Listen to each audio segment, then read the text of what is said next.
Well, hello everyone. Good afternoon on this beautiful Wednesday afternoon, the 9th of April, 2025. And we have a really interesting video this afternoon. And I pray that everyone uh, stays around for it. You know, it was released uh, the other day that Texas has passed a law nullifying the non-disclosure agreements when it comes to child sexual assault and adult sexual assault, which is an awesome step forward. We're going to look at that.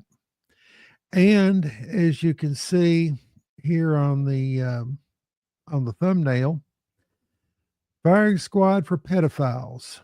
Idaho has passed a law that includes the firing squad as an option, the death penalty for child predators, for child pedophiles. And that's, I think that's good. I think Texas should implement that. And I think that should be implemented in all 50 states. And I say that because when you molest a child,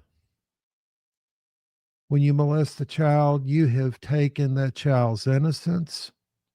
You have taken that child's humanity, that child's security, that child's self-being, self-worth, self-respect. Everything's been stolen from that child by that predator that attacked them. I've seen it. I've seen it firsthand. I know the effects that that sexual assault has on a child. I've seen it in my own family. So the armchair quarterbacks out there that haven't been through it, don't comment. And there are those out there that have decided to mock me and mock my daughter over it. And I haven't decided yet. I might expose you too. I think I already have. But this is a very serious gathering here, because we're talking about human beings. We're talking about human beings that are, have had something that is just, so horrendous happen to them. And yeah, I think a convicted child predator should sit in that chair and face a firing squad. Yes, I do. I've seen firsthand what happens to them.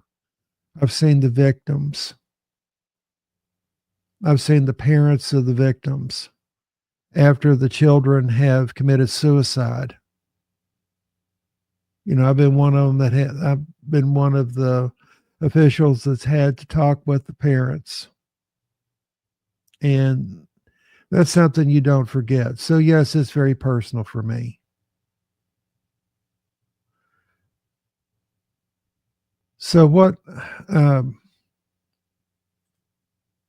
I'm going to get to here, because I'm going to be showing some videos, is and everything is the fair use disclaimer that allows us to use videos, images for purposes of commentary, just like the news media does.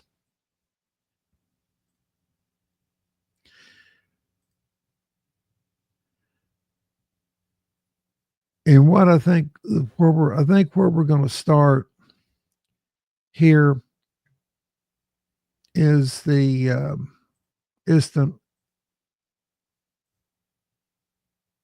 some statistics on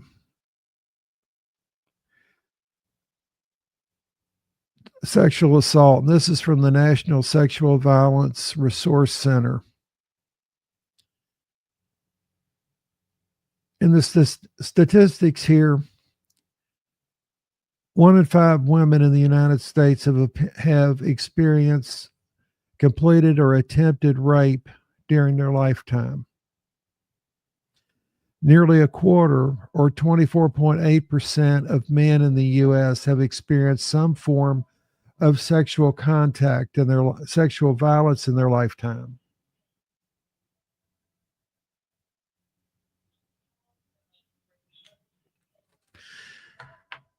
Nationwide, 81% of women and 43% of men reported experiencing some form of sexual harassment and or sexual assault in their lifetime.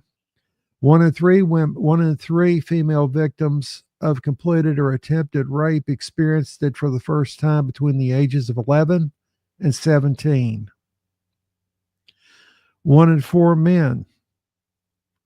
About 1 in 4 male victims of completed or attempted rape first experienced it between the ages of 11 and 17. And it is estimated that 734,630 people were raped, including threatened, attempted, or completed rape in the United States in 2018.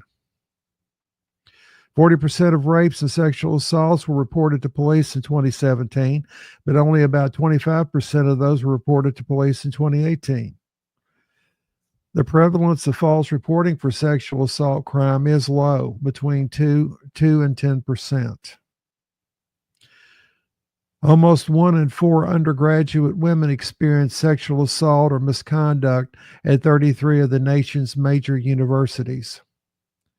And about half, 51.1% of female victims of rape reported being raped by an intimate partner, and 40.8% by an acquaintance. Over half, 52.4% of male victims report being raped by an acquaintance, and 15.1% by a stranger. The estimated lifetime cost of a rape is $122,461 per victim.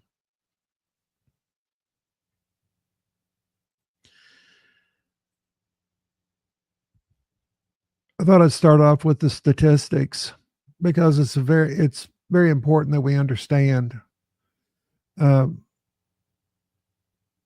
what this is and what happens with these victims, and why that and why that I feel the way that I do, why that I'm speaking out on it. And we're going to look at the biblical aspect of it as well. What does the Bible have to say about harming children? Children, there's one penalty in the Bible that Jesus specifies, that it would be better.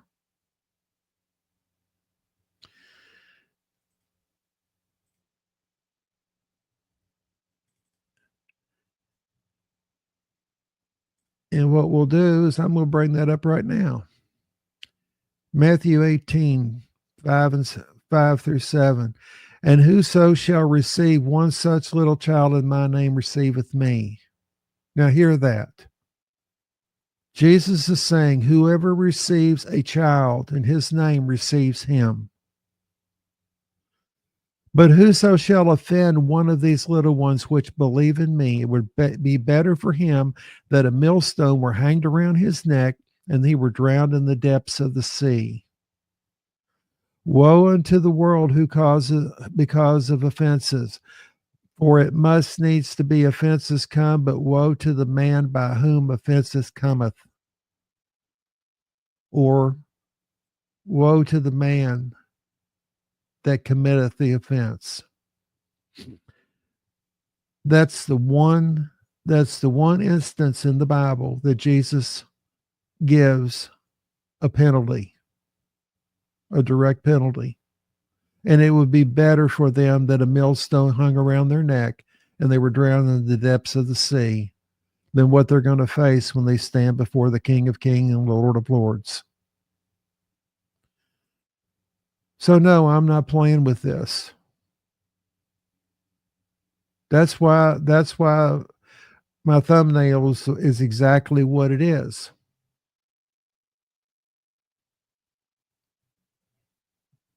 Because harming a child is, it's probably the most despicable crime ever.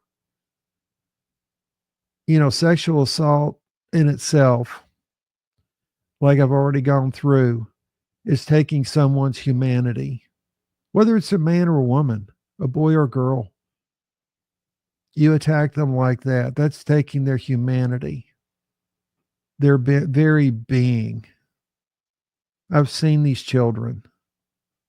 I've seen these children after an assault and what they look like, how they act. And it's something that sticks with you. I mean, it's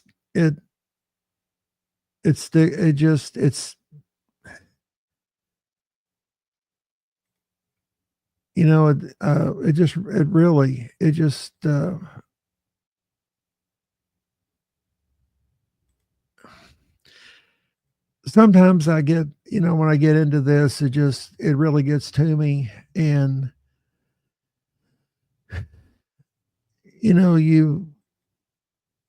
you don't have,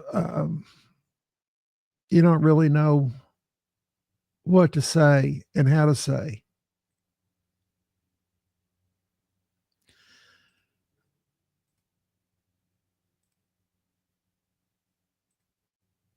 But what, I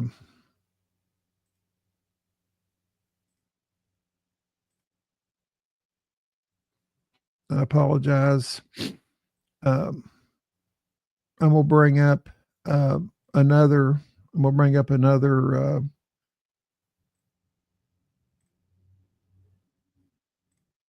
group.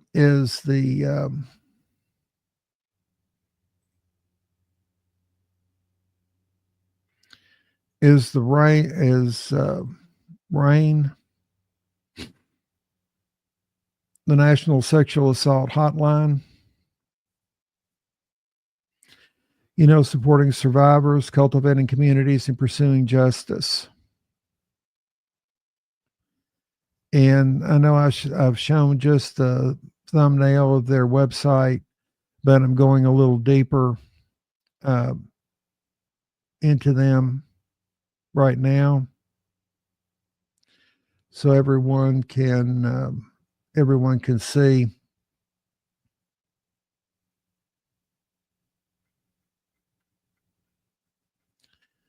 And some of their statistics is shocking. Every 9 minutes, a child is sexually abused. In fiscal year 2016 alone, Child Protective Services agencies substantiated or found strong evidence to indicate that 57,329 children were victims of sexual abuse. Of all the victims under 18, 2 out of 3 are ages 12 to 17. 1 in 9 girls and 1 in 20 boys under the age of 18 experienced sexual abuse or assault. 82% of all victims under 18 are female. Females ages 16 to 19 are 4 times more likely than the general population to be victims of rape, attempted rape, or sexual assault. The effects of child sexual abuse can be long-lasting and affect the victim's mental health. Victims are more likely than non-victims to experience the following mental health challenges. About 4 times more likely to develop symptoms of drug abuse. About 4 times more likely to experience post-traumatic stress disorder as adults, about 3 times more likely to experience major depressive episodes as adults. Perpetrators of child sexual abuse are often related to the victim. As we see on the chart, child victims are often known to the perpetrator. 93% are known to the victim. Only 7% are strangers. 59% are acquaintances. 34% are family members. Out of the sexual abuse cases reported to Child Protective Services in 2013, 47,000 men and 5,000 women were the alleged perpetrators. In 88% of the sexual abuse claims that Child Protective Services substantiates or finds supporting evidence of the perpetrator is male. In 9% of the cases, they are female, and 3% are unknown.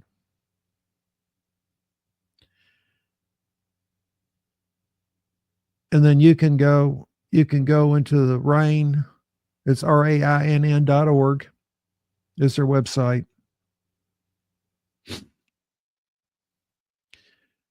You know, the rape kit backlog is currently one of the biggest obstacles to prosecuting perpetrators of sexual violence. Here in Kentucky, I have seen the backlog of the rape kits that were at the state lab awaiting testing.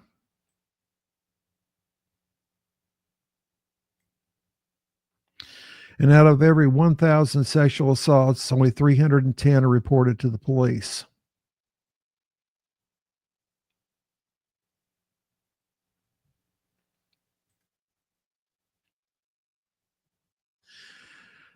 Now, to go a little bit deeper in statistics, every 68 seconds an American is sexually assaulted. In every 9 minutes, that victim is a child. Meanwhile, only 25 out of every 1,000 perpetrators will end up in prison.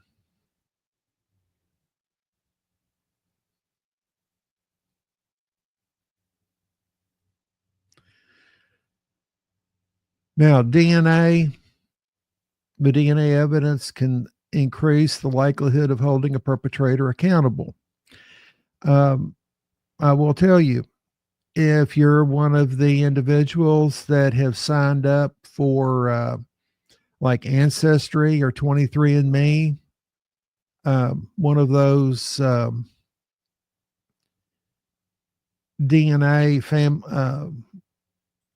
of those family DNA kits that you see where your family is from, and I did see where my family originated from. Your DNA is on file, and in the agreement, you have signed an authorization that your DNA can be released to law enforcement. And in fact, I believe it was the Golden State. If I have the name correct, the Golden State killer was identified using DNA from I believe it was 23andMe. So it was, and they found the perpetrator. Granted, he hadn't committed any crimes in many years, but they found him and he was prosecuted. So yes, there is justice.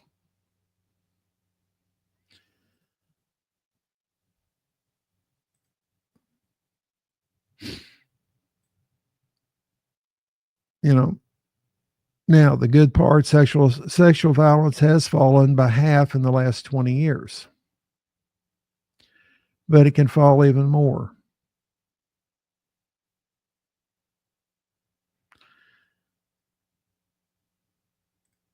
We'll just we'll look a little bit here at the statistics. I'm bringing you all this because it's important for everyone to understand the scope of the problem. As I've said before, we see, you see the commentaries from myself and others. You see the news reports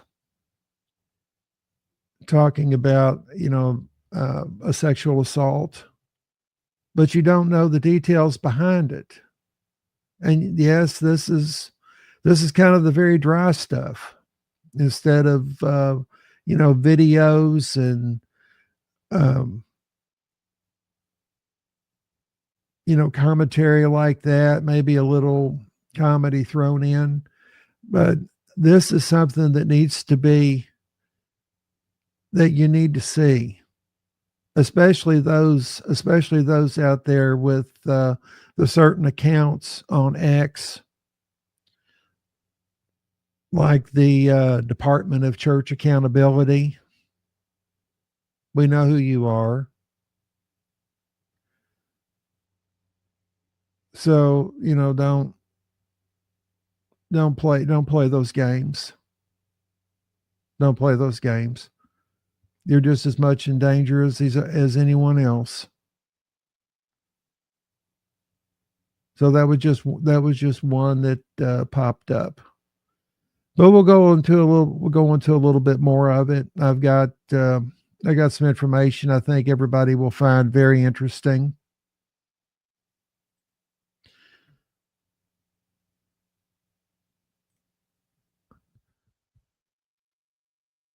So how often does sexual assault occur in the United States?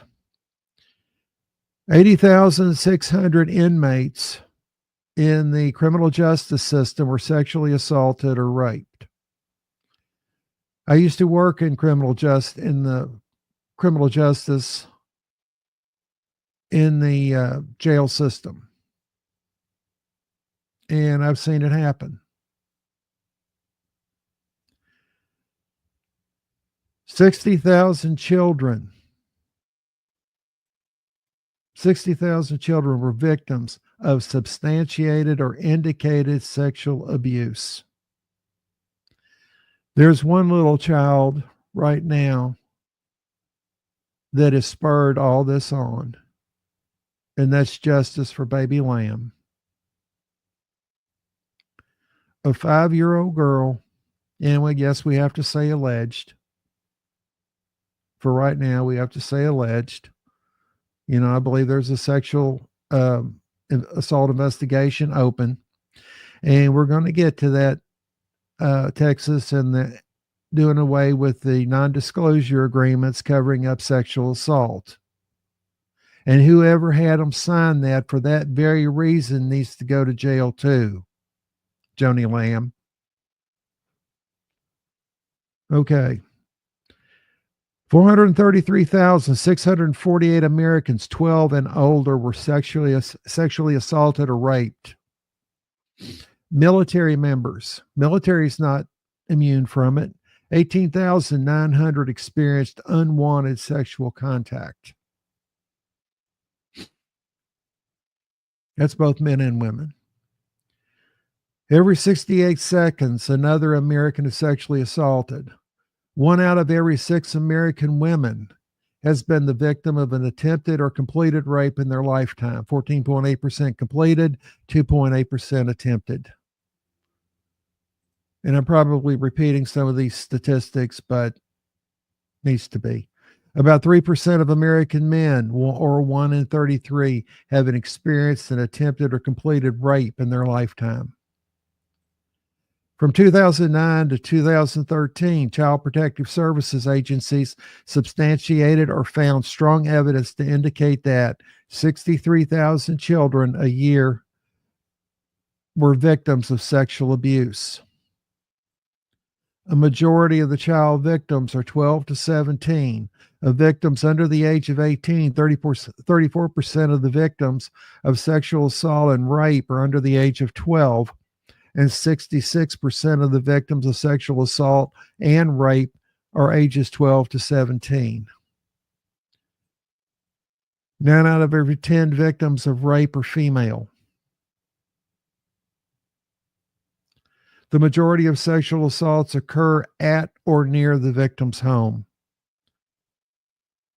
And a breakdown of the sexual assault locations: 55% at or near the victim's home, 15% in an open public place, 12% at or near a relative's home, 10% in an enclosed but public area such as a parking lot or garage, and 8% on school property.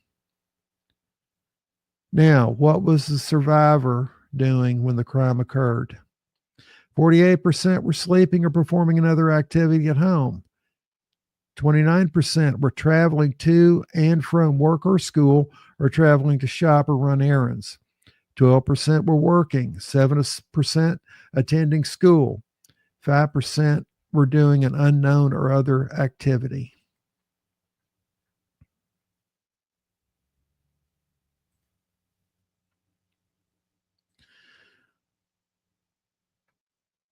Go back to children and teens. Every 9 minutes,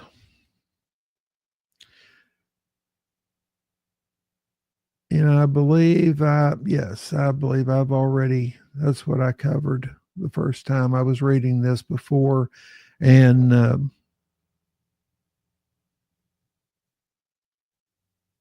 realized I'd already had that open. Victims of sexual violence. Sexual violence affects millions of Americans. Every 68 seconds, an American is sexually assaulted. In the time that I've been live, 27 minutes and 14 seconds, how many have been sexually assaulted?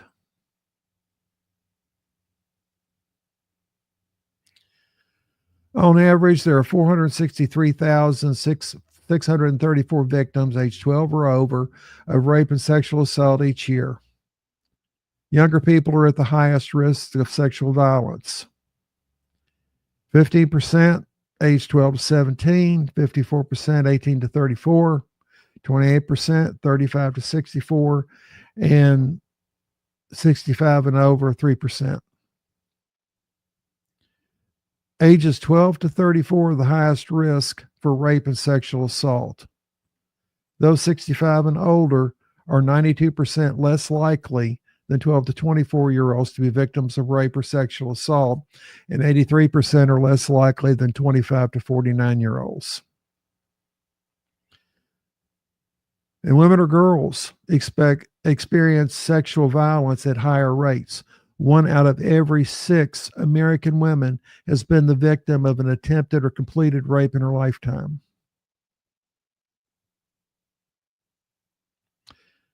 Now, men and boys are not immune from this either.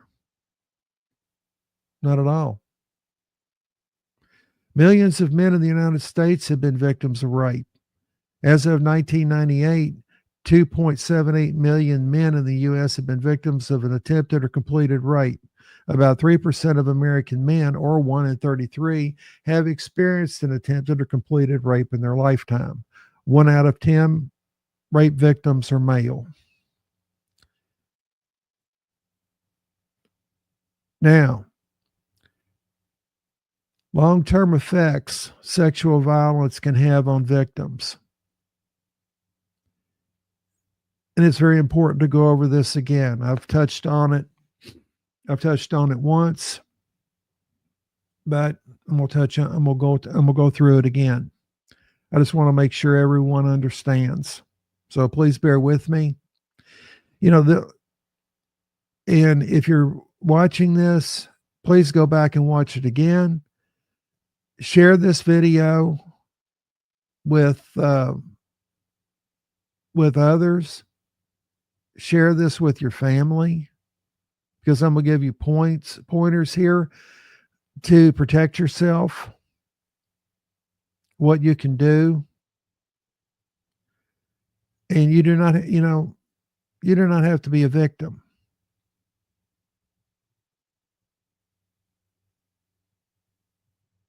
I mean, this, like I say, this hits home for me. So that's why I'm going into it. The likelihood that a person suffers suicidal or depressive thoughts increases after sexual violence. Yes, it does. I'm going to bring myself up here. Yes, it most certainly does.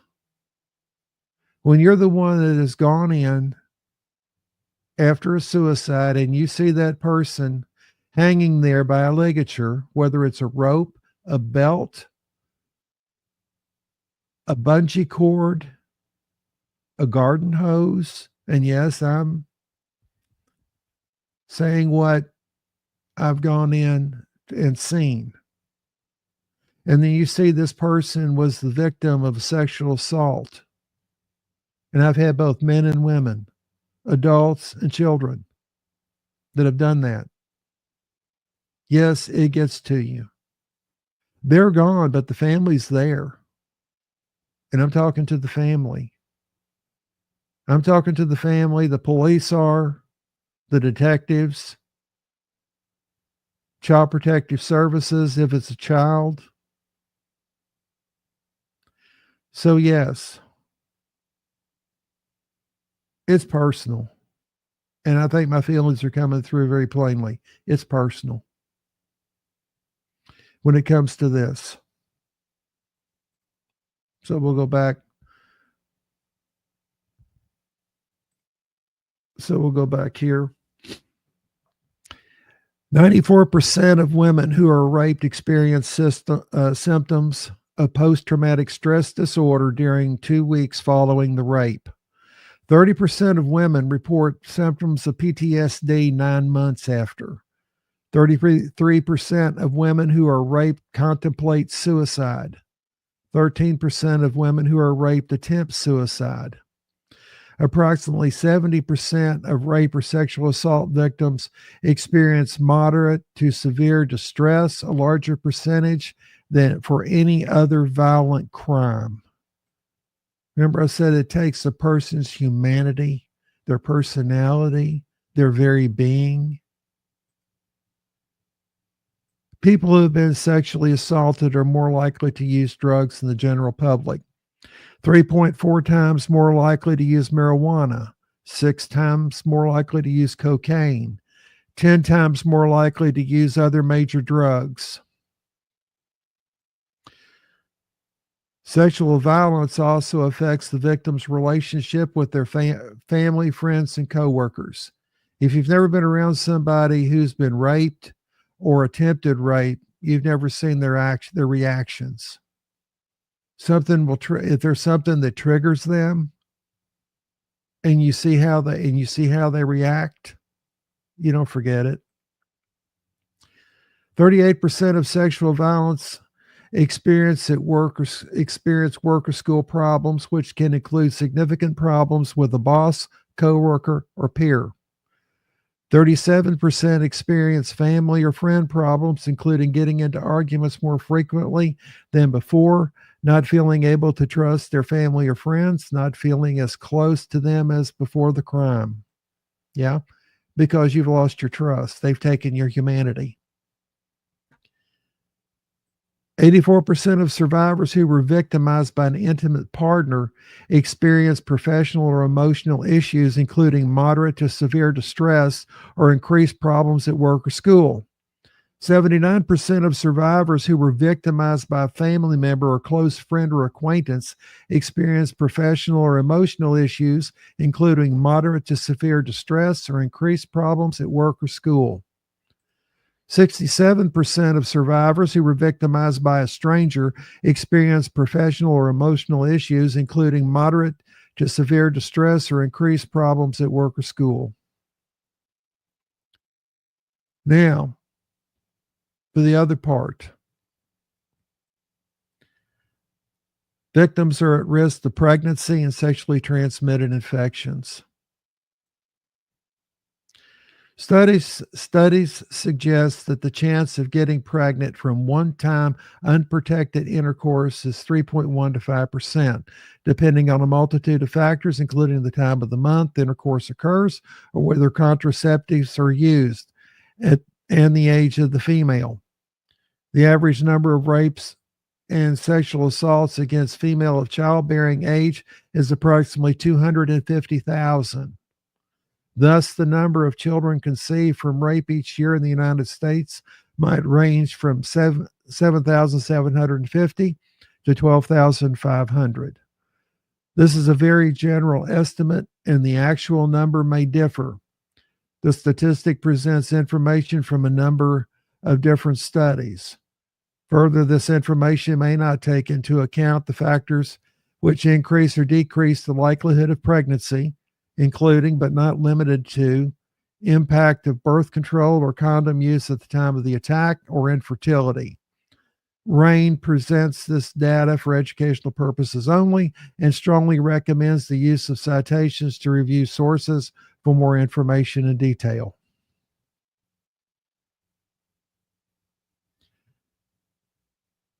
That's the part of it that's not spoken of. Is you have a female victim that's been raped and she gets pregnant from that rape. Okay, that child didn't ask to be conceived. So what's going to happen with that child? That victim is faced with the option of abortion. Then if she goes through with the abortion, and that's a whole nother issue that I'll just go as far to say abortion creates its own problems, its own mental, physical, and emotional issues for the mother. I know people that have had abortions. I know a couple of women that are just absolutely cold as ice. And I know others that that had an abortion that has absolutely almost destroyed their life. So now add the pregnancy on top of being raped. That child didn't ask to be conceived. So, they're faced, are we going to abort it? Am I going to have it? Am I going to keep it? Am I going to give it up for adoption? That's a whole set of issues that had she not been raped, she wouldn't have to face, but they've got to face it.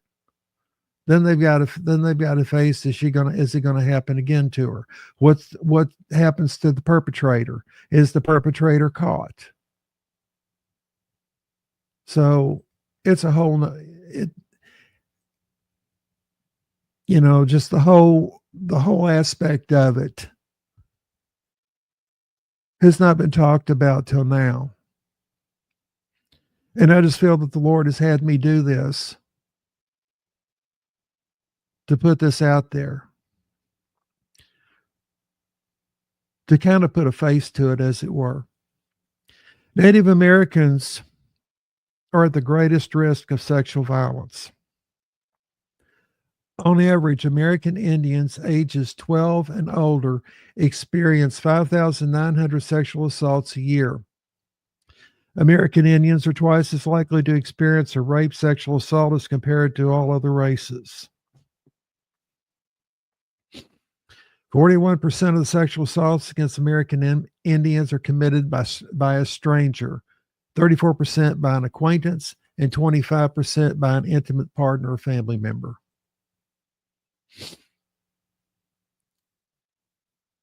Sexual violence affects thousands of prisoners across the country.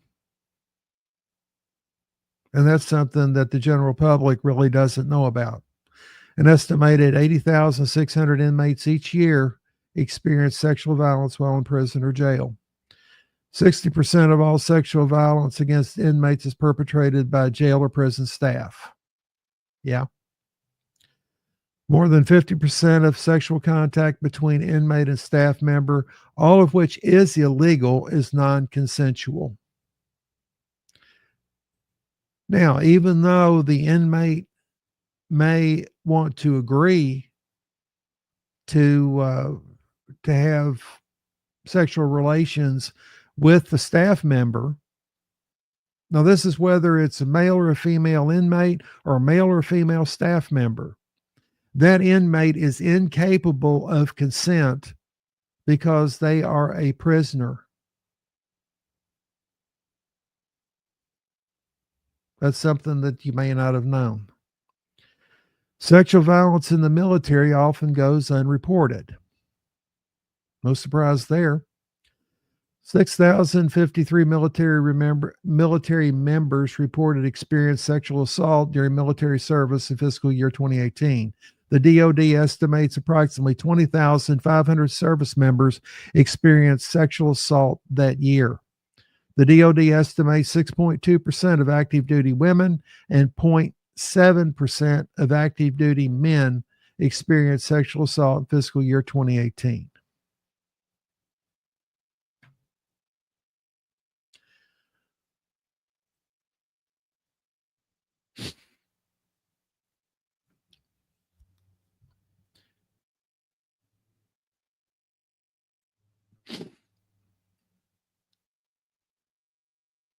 And I think we kind of went through this a little bit about the perpetrators. You know, who commits the sexual assaults? Yes, it's both men and women that commit it. You know, 8 out of 10 rapes are committed by someone known to the victim. 19.5% are committed by a stranger. 39% are committed by an acquaintance. 33% by a former spouse, boyfriend, or girlfriend. 6% by more than one person or victim the victim cannot remember, and 2.5% are by a non-spouse relative.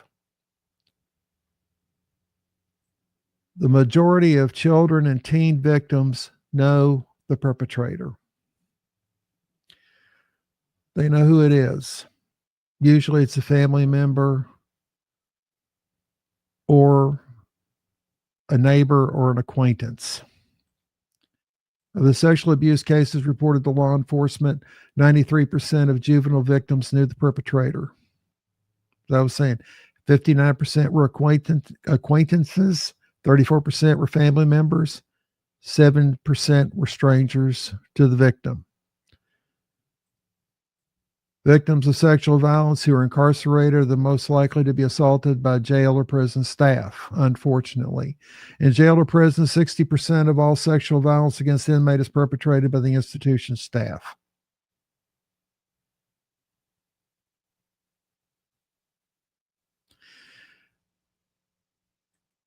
And that's abhorrent.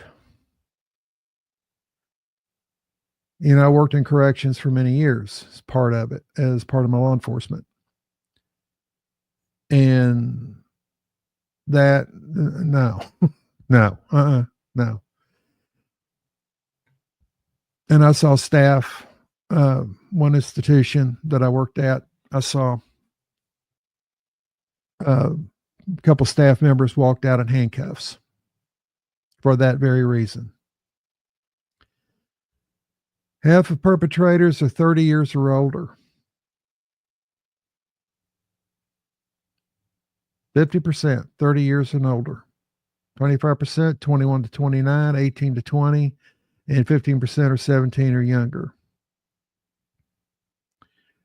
Race of the perpetrators, 57 are white, 27 are black, 8% unknown ethnicity, 6% other, 1% mixed group.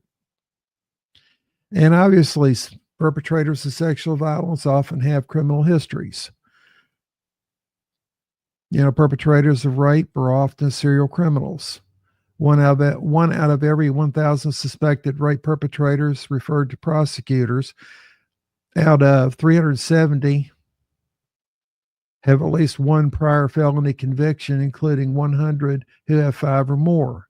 520 will be released either because they posted bail or for other reasons while awaiting trial. 70% of released perpetrators will be rearrested for committing another crime before their case is decided. Seen that happen. Many times I've arrested a perpetrator who was out on bail for a crime other than a sexual crime, but I've arrested people that's been out on bail.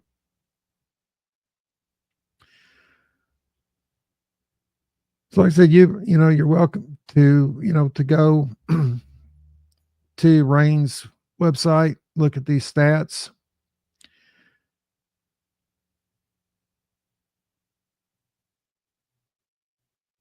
We'll go down here. When convicted, perpetrators are spending more time in prison. In 2013, there are 161,000 state inmates incarcerated as punishment for sexual violence crimes. That's about 12% of all state inmates. These inmates are staying longer in prison. The median time served for sexual violence convicts have increased 10 months since 2002, from 38 to 48 months time served. Of course, we haven't talked about weapons. In 11% of rape and sexual assault incidents, the perpetrator used a weapon. 6% a gun, 4% a knife, 1% something else. Hands and feet and teeth are considered weapons, believe it or not. Used against the victim's sexual violence in about 2 out of 3 cases. 90% of rapes and sexual assaults are perpetrated by one offender. 10% are perpetrated by 2 or more. If you go out and have a gang rape,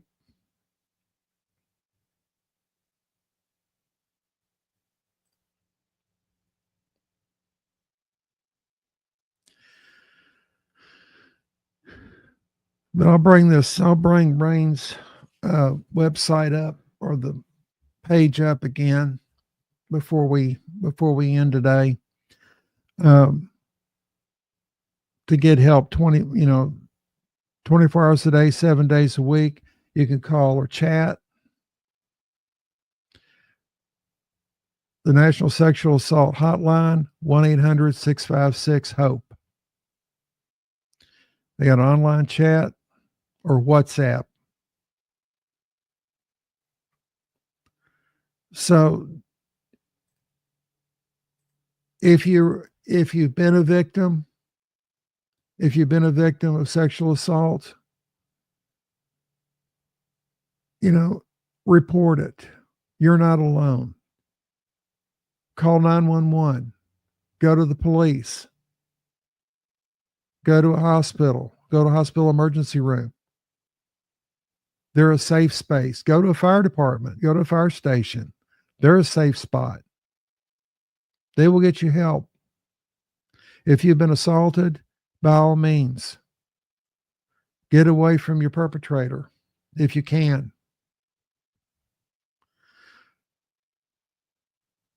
Now, where we're going to go here is we're going to look at the Texas law, Trey's law, that and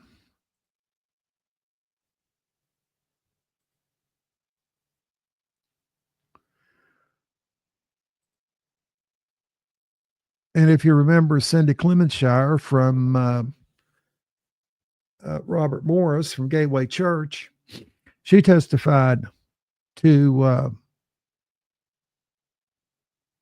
get Trey's law passed in the Texas legislature. The Texas House, this is dated yesterday, and this is on the Roy's report. The Texas House today unanimously passed a proposed state law to prohibit non-disclosure agreements involving child sexual abuse and adult sexual assault. House Bill 748, which is titled Trey's Law, in honor of Trey Carlock, a victim of child sexual abuse who took his life, passed 149-0. The bill, which applies to civil settlements, would nullify any NDA or non-disclosure agreement that keeps victims of abuse or trafficking from disclosing their abuse, as previously reported by the Roy's Report. No more NDAs to silence victims of child sexual abuse.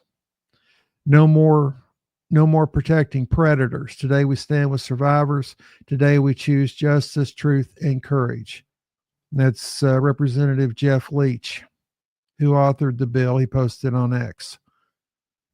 And then Representative Mitch Little, co-sponsor of Trey's Law, said in a floor speech that the Texas House is making a statement that silence is no longer for sale in the state of Texas.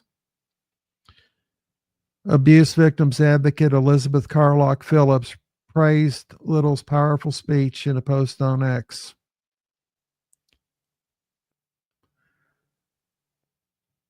These words are a shot across the bow to institutions who may be opposing us in prioritizing self-protection over giving victims of child sexual assault and trafficking their voices back.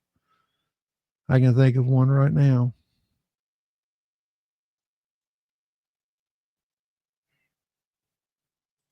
Mr. Little in favor. Thank you, Mr. Speaker, members of the House. I want to first express my sincere thanks to Chairman Leach for his leadership and partnership in advancing this important bill. As an attorney, I've had the great honor of representing both minor children and adult victims of sexual abuse. The situations that required my representation have been horrific. A little girl who was molested by one of her pastors in the middle of the night at a church summer camp.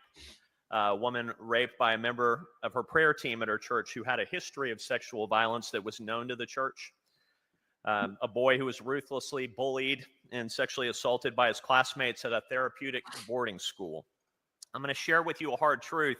In litigation, the most valuable thing that these boys and girls had to sell was their silence. The purpose of this legislation is to notify sexual abusers and the organizations that harbor them that silence is no longer for sale in the state of Texas. Information about abuse is information the state of Texas should decide as a matter of public policy needs to be in the public domain. There are too many situations where a culture of concealment gives rise to future victimization and an inability to exclude abusers from environments where potential victims are plentiful. Please hear me. The heartbeat of this bill is to set captives free. Trey Carlock is the person for whom Trey's Law is named. The secret he was required by contract to keep was corroding his soul, and it shouldn't have. He did nothing wrong, didn't deserve the abuse that he suffered. It's my hope that this law is even a small consolation to his family and will allow others to heal on his behalf. I know there are faith leaders who may be concerned about the impact of this law. I have been one of you. I myself served on the board of a megachurch for 6 years. The message I would like to communicate to you is that no building, no legal fiction, no bank account is worth our souls or the souls of those that we are committed to protecting. We must put others first. Thank you, Mr. Speaker.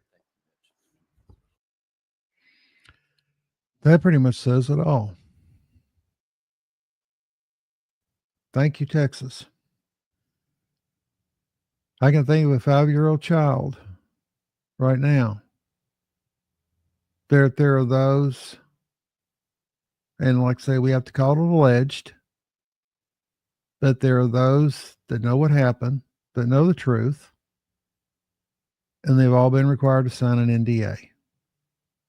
Well, we'll see once Governor Abbott signs this bill, then it goes into effect. We'll see what happens, and I pray that it.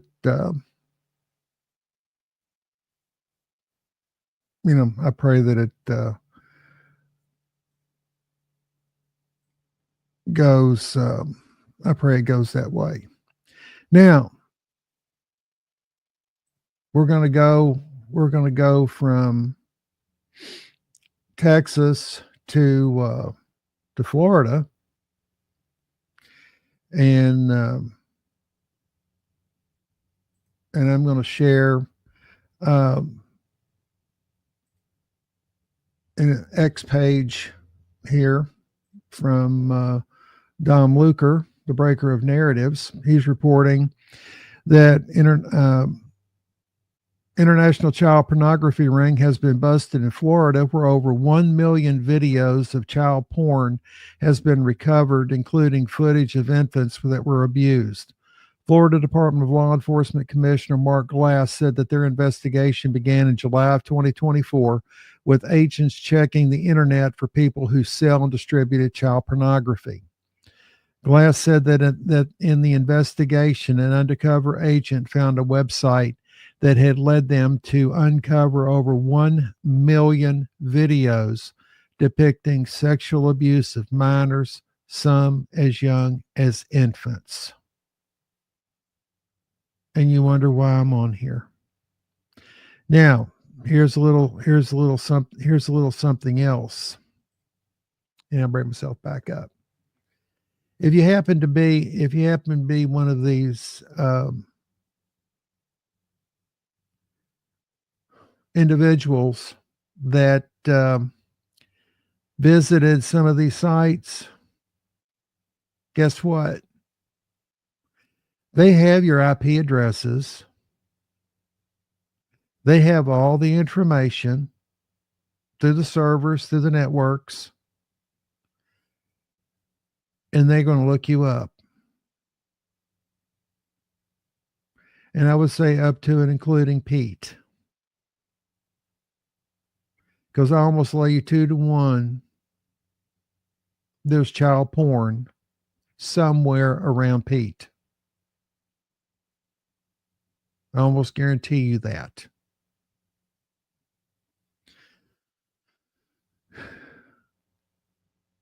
So, they busted this child porn ring.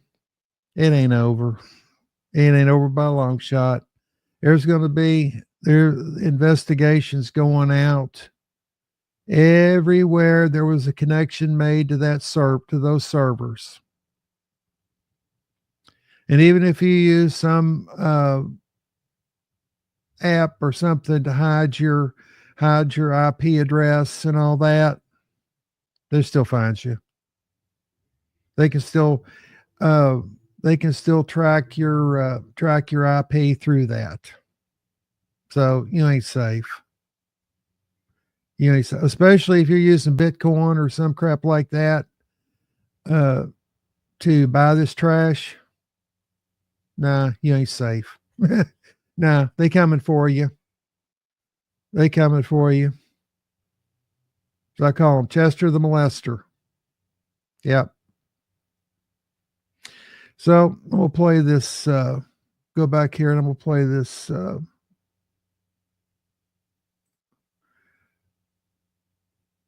little bit of this news conference. We'll be bringing charges against 8 individuals this morning, 7 of whom are Florida residents.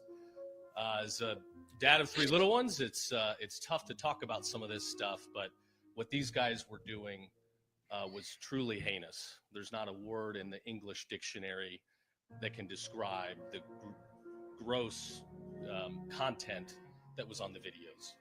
Our investigators have been able to get their hands on over 1 million videos showing sexual abuse on minors. Many of these individuals were babies that are being sold around the world.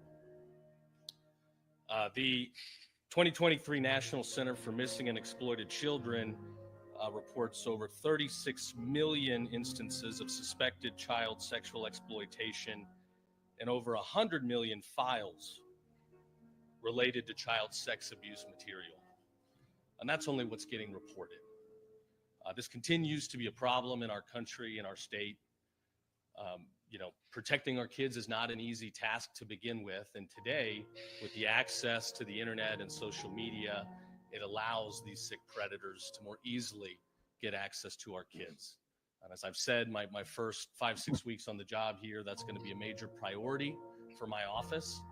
The individuals that are being busted today that purchase this harmful content many of them found it through TikTok. It was available online. They found access to a portal where they could purchase this dangerous material. TikTok has shown they can very quickly get stuff off their website. If there's unlicensed music or something going around, they've proven with a flip of a switch they can get it off. And it's taken too long for them to get some of this pornographic material and avenues to purchase harder, more gross content. We've got to get them to be more accountable. So we will be working on that. We are going to hold social media companies accountable that want to put our families and our kids in jeopardy. So today, these 8 defendants are being charged with multiple felony counts, including RICO, money laundering, and purchase of child pornography. Again, I can't tell you in words how gross this content is, but it shows the dangers, the evil that's out there. It is truly evil. And you've got my word that in this state, we are going to do everything we can to hold these people accountable. If you are a child predator, if you are one of these sick people, then I hope you never see the sun again. And I hope you certainly never have access to kids again. I echo his sentiments totally and completely. They've busted 8 people, but there's going to be more. That's kind of astounding. Social media, TikTok, whether TikTok in particular, or some of the others, they're so quick to pull down something that they disagree with, or if you post something political they disagree with, man, they'll pull that down in a heartbeat. They'll censor you. They'll mute you, block you, ban you. But you put up child porn and they're all for it. It's sick. It's absolutely sick. Something we'll just take a minute here and just ask, please, if you're watching, if you're watching on X or YouTube, please like the video, please share, comment, let everyone see it. If you're, like and share my channel, subscribe. If you click subscribe if you're on YouTube, click subscribe, hit that little bell and click all, so that way you get a notification when there's new content uploaded. And then like it, share it, helps the algorithm. That way you can get more content out. You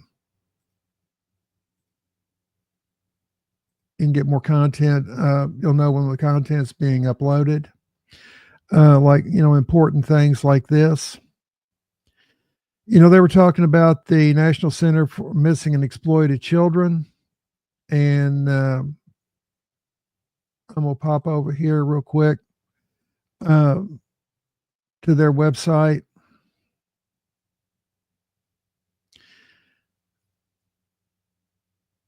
And you can kind of give, I haven't even touched on the children that are missing, that are in used as sex slaves. Children.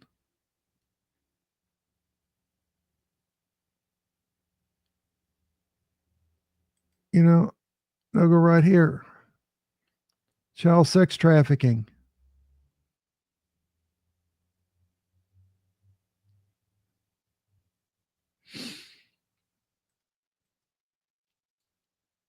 And I am going to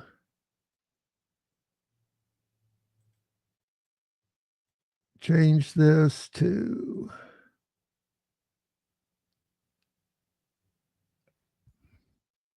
something's just a little bit easier, little bit easier to see. So just bear with me for just a minute.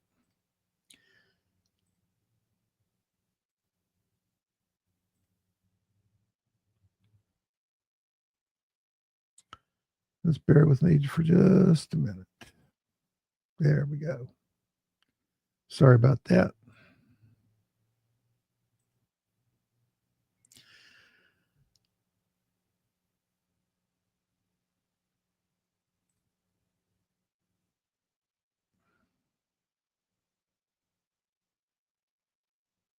And you can report if you have a suspicion of child sex trafficking, you can go on here to their website and report it to the cyber tip line.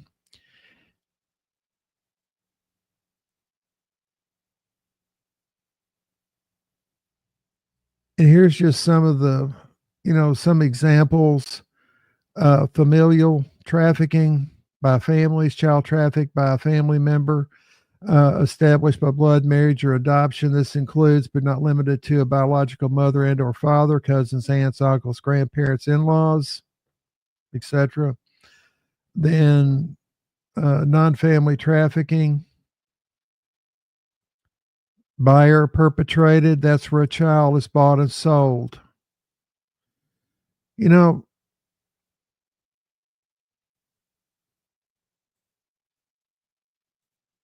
Come back up here for just a second. You hear so much about the term slavery. There's a cry about slavery and reparations and all this other. Guess what? Human trafficking, child trafficking is nothing but a new fancy name for slavery. And that's all it is slavery. These people are slaves, plain and simple. They're bought and sold like cattle. They're put on a market. They're exhibited. Half of they don't even have a name. They got a number.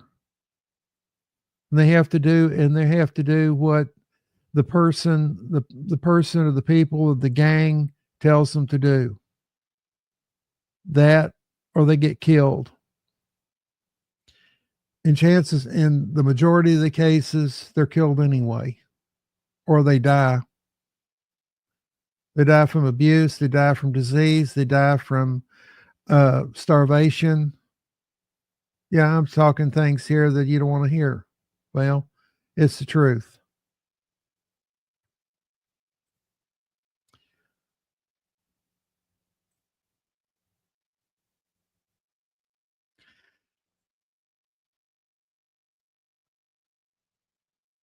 The child sex, just like with rape and sexual assault, child sex trafficking can have a devastating and immediate and long-term consequences, including health impacts, psychological and physical trauma, and even death. Prevention, education, intervention are key to keeping children safer. After making a missing child report to law enforcement, we encourage law enforcement, parents, legal guardians to report all missing children, especially children who have run away, to the National Center for Missing and Exploited Children. Call 1-800-THE-LOST or 1-800-843-5678. Now, if you're concerned about a potential child sex trafficking activity or see situations including the indicators listed below, please make a report to the cyber tip line or call 1-800-THE-LOST. And here's the risk factors. And understanding adverse childhood experiences as common risk factors to identify opportunities to proactively intervene in an effort to prevent child sex trafficking. We've organized these factors into 3 categories. The list is not exhaustive, but many factors may be interconnected, and I won't go through and read all of them. I would encourage you to please go visit this website, look it over.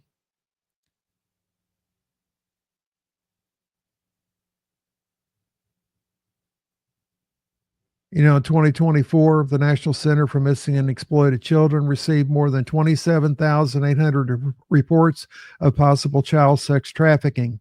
15 is the average age of a child trafficking victim reported. 1 in 7, or more than 29,000 cases of children reported missing in 2024, are likely victims of child sex trafficking. Of the children reported in 2024 who had run from the care of child welfare, 18% were likely victims of child sex trafficking.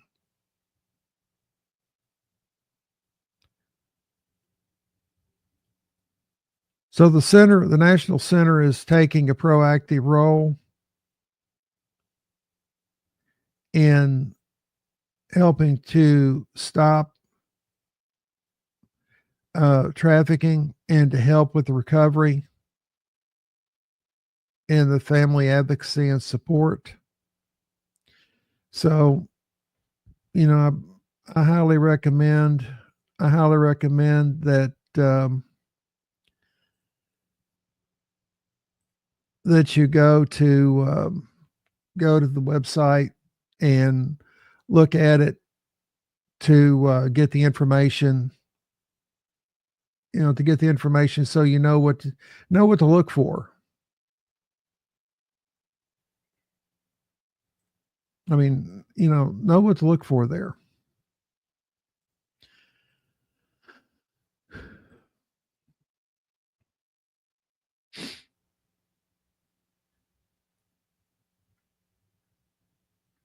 Now,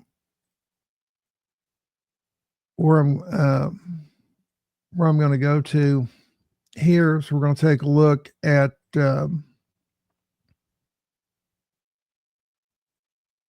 Idaho and what they're doing about the Idaho expands the death penalty for child predators. This is from published April 2nd of this year. Idaho governor calls child sexual abuse sickening and evil following the bill's signing. The state of Idaho recently passed a bill that was signed into law that would expand the death penalty to pedophiles. It also became the first state in the union to make a firing squad its preferred method of execution in modern times. The bill, House Bill 380, now grants a judge or jury the ability to factor in the death penalty when crimes involve lewd conduct to a child under the age of 12 are proven in trial. State law initially only allowed the death penalty in first-degree murder cases with aggravating circumstances. A mandatory minimum sentence of 25 years imprisonment with a possible maximum term of life may be imposed if the defendant is found guilty of kidnapping the victim or participating in human trafficking during the commission of or accompanied or accomplished the lewd conduct, according to the bill's language. Strengthening punishments for other convictions where obscene behavior against a minor aged 16 and younger was confirmed but didn't meet the death penalty eligibility. And the Idaho legislature nearly passed the bill unanimously. Only 5 senators opposed it during the cycle. And of course, the bleeding hearts, you know, they expect legal challenges.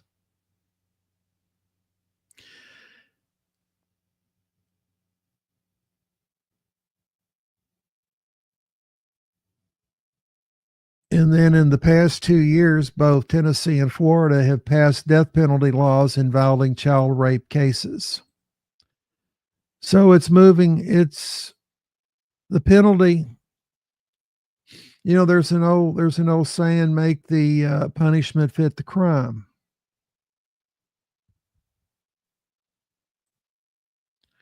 So, yeah, make the punishment fit the crime. Because the long-term effects of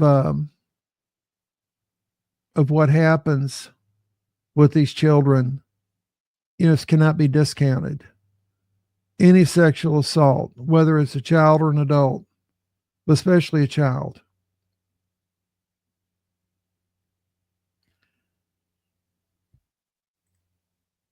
Now, we've seen what we're going to take again. We're going to take a look at what the Bible says. What the Bible says about about harming a child. Now go back here to Matthew 18:5-7. And this is the King James Version. And whoso shall receive one of these such little child in my name receiveth me. But whoso shall offend one of these little ones which believe in me, it were better for him that a millstone were hanged around his neck and he were drowned in the depths of the sea. Woe unto the world because of offenses, for it must needs be that offenses come, but woe to the man by whom the offense cometh. In other words, woe to the man who does it. Now, what does the Bible say about harming children? Matthew 18:6. And we just read that. But whoever causes one of these little ones who believe in me to sin, stumble, or harm, it would be better for him to have a great millstone fastened around his neck and be drowned in the depths of the sea. Ephesians 6:4. Fathers, do not provoke your children to anger, but bring them up in discipline and instruction of the Lord. Matthew 18:10. See that you do not despise one of these little ones, for I tell you that in heaven their angels always see the face of my Father who is in heaven. Proverbs 22:6. Train up a child in the way he should go, and even when he is old, he will not depart from it. Behold, children are a heritage from the Lord, the fruit of the womb a reward. Then Mark, whoever causes one of these little ones who believe in me to sin, it would be better for him if a great millstone were hung around his neck and he were thrown into the sea. Same as Matthew. Luke even writes, it would be better for him if a millstone were hung around his neck and he were cast into the sea, that he should cause one of these little ones to sin. Psalm 127:3-5. Behold, children are a heritage from the Lord, the fruit of the womb a reward. Like arrows in the hand of a warrior are children in one's youth. Blessed is the man who fills his quiver with them. He shall not be put to shame when he speaks with his enemies at the gate.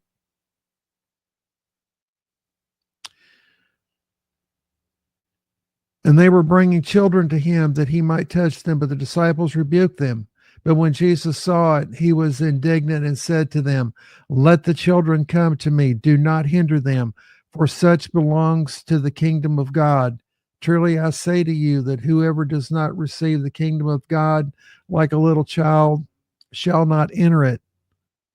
And he took them in his arms and blessed them, laying his hands upon them.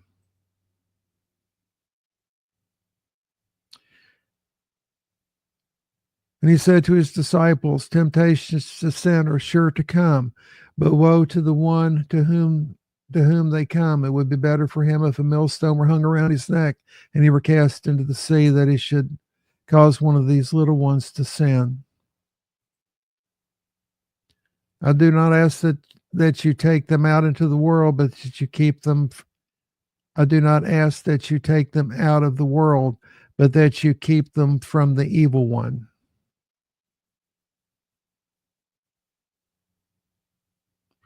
So as we see, the Bible is full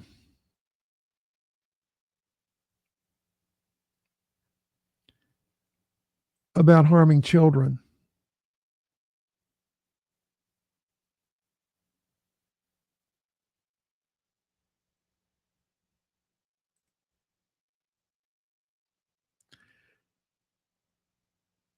And here's some verses about children with Jesus.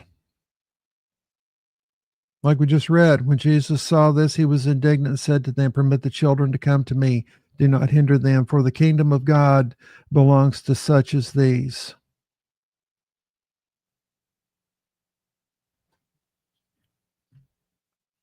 We see in Matthew, Mark, Luke is the same.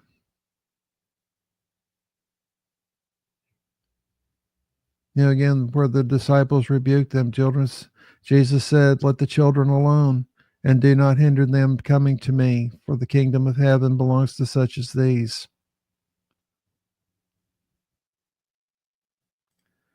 And in Luke, and they were bringing even their babies to him that he would touch them. And again, of course, this expands a little bit more on it.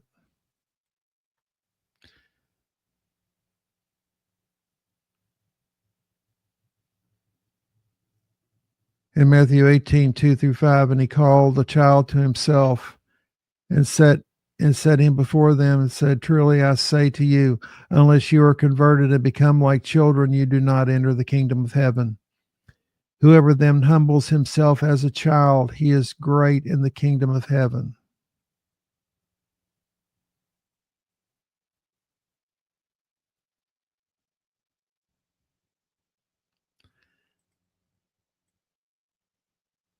In a very powerful verse right here. "So it is not the will of your Father who is in heaven that one of these little ones perish."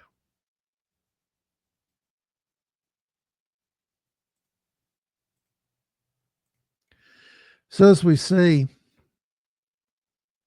Jesus is very plain, speaks very plainly about children, to protect children. Parents, it's up to you to protect your children, all the children. Adults, it's our responsibility to protect children. If you see child trafficking, call the police. If you suspect something, call the police. If it's nothing, turns out to be nothing, no harm, no foul. But if it does turn out to be something, you might have just saved that child's life. In law enforcement, we've got a saying: just don't look right. I mean, that's just very plain. JDLR, just don't look right. Forget the perfect English. Or just doesn't look right. And deep inside, you look at something, and if there's just something about it, well, that's where it comes from. You have a hunch.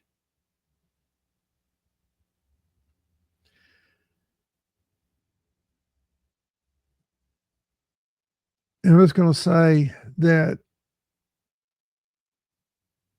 through this, there's a reason why that I've felt the Lord impress upon me to do this video. Mock me if you like. I don't care. I'm in good company. But it's up to us to protect the children.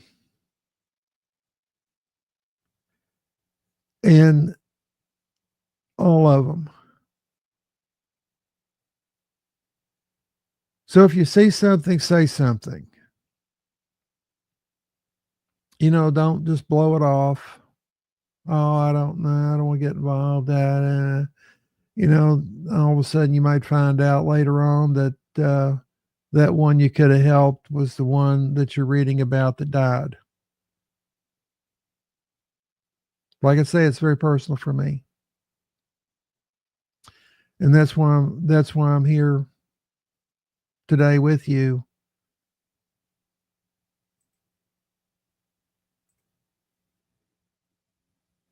Talking about this.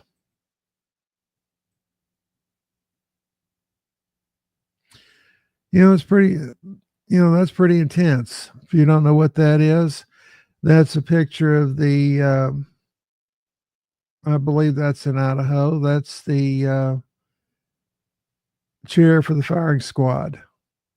And those are bags of sand to catch any ricochets.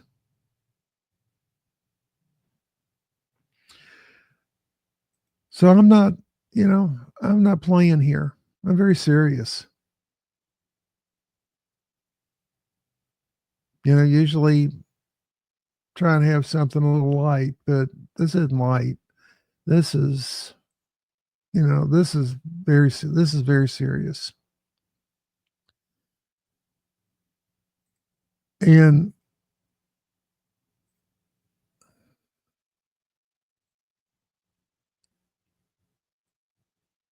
I'm going to bring this back up.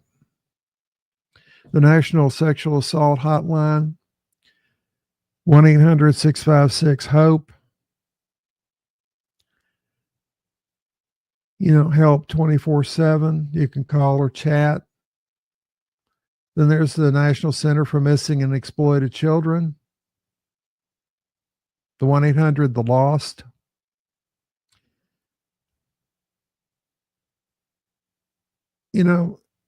Use these resources.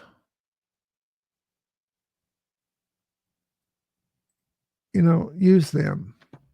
Bring, let's all band together for children, all the children.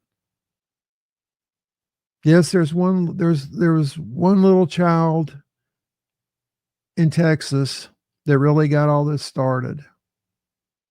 Baby lamb. And I'm praying fervently that God will bring an end to this disaster, that God will open all this up. And I see that he's doing it. This Trey's law in Texas, that's God. NDAs covering it up, they'll be a thing of the past in Texas. And to me, if you've signed an NDA, bring myself up a little bigger here. If you've signed an NDA to cover up a sexual assault that has happened, and you're letting that wording of that NDA scare you, or that you might be held in violation of it or whatever, what's worth more?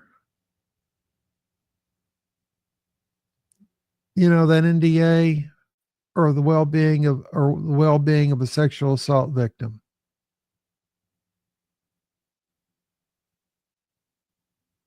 Speak up. I know it's easy for me to say sitting here, but what's more important? Justice and the welfare of a child, or an NDA that I would say that the attorneys will have declared null and void. That more than likely the judge will declare that NDA null and void because it's covering up a criminal action. That's conspiracy. And to me, conspiracy and witness tampering. I'm not a lawyer. I don't profess to be one, but that just appears to be those two elements. They're having you sign that to cover up a crime. So, leave that for the legals to fight. But, I would talk to an attorney. If you know of a sexual assault and you've had to sign an NDA, and Daystar, I'm talking to you, Daystar employees, I'd go to an attorney. Take your NDA, go to an attorney. Go to the prosecutor. Walk in the prosecutor's office and present it to them. See what they say. That's your best bet. Is go talk to them. Be guided by what an attorney or the prosecutor says. They're the ones that's going to give you the best protection.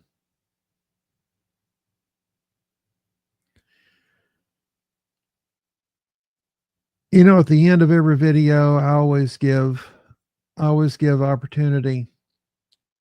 You know, if you don't know Jesus, I always give you the opportunity to come to Jesus. Jesus loves you. Jesus wants you safe. That's why I'm here. That's why I'm here putting myself out front and center with this video,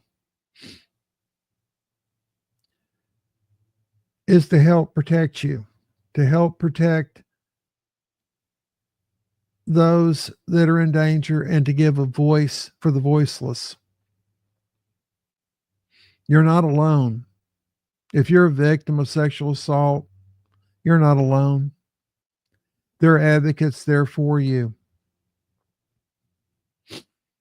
That's why I have that up on rain up on the screen. So,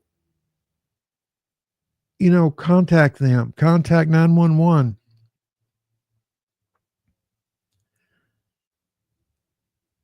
You know, we're here for you. And if you don't know Jesus, just say a simple prayer. Just cry. All you have to do, you cry out to him. You're, like I said, you're not alone. Just say, Jesus, I need you. And he'll be there. He'll show up. You know, if you want to go a little more into it, then you just say a simple prayer. You can just say, Heavenly Father, I know that I'm a sinner and I've made many mistakes, but I believe Jesus died for me. And I believe that you raised him from the dead. Please forgive me. I accept you now by faith. Thank you for loving me. Thank you for forgiving me. In Jesus' name, amen. It's that simple. It's all you have to do. And you've taken a step in a whole nother world.